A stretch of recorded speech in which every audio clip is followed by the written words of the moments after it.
Ya. Ini benda. I will see one. Kan, kejap. Mami. Mami. Uh-uh. Betina dengan jantan apa yang buat tu dia dah hilang. Jangan pegang. Yang tu dah ada lah. Apa nak buat? Yang tu apa nak buat? Tak, yang tu apa nak buat? Buat ni. Ni, dah ikut. Abang, betina ni dah mati. Mami, Musim hujan je, dia tak sempat. Oh, ini. ni ikan tu. Ada lagi satu betina. Mami, mana air itu? Dekat bawah pokok durian tu ada. Yang macam ni ada bunga dah. Ni dah ada bunga jantan lah. Nampak macam dan nampak apa ni? Tadi dia terbang. Dia tak nak tengok ibu. Oh, ni dah banyak.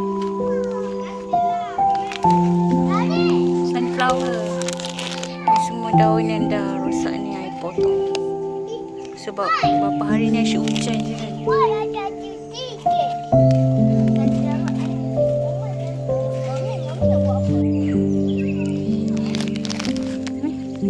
French pea. Kacang puncis. Tepi tu boleh letak. Wah, betul. Aisyah.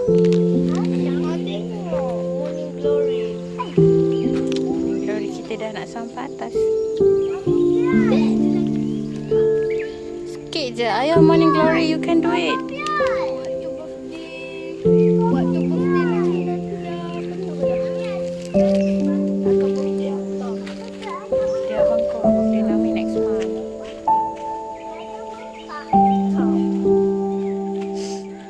Hujan je. Rumput pun cepat naik.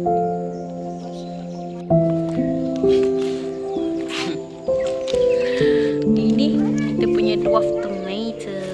Saya letak kat dalam ni. Sesat garlic satu.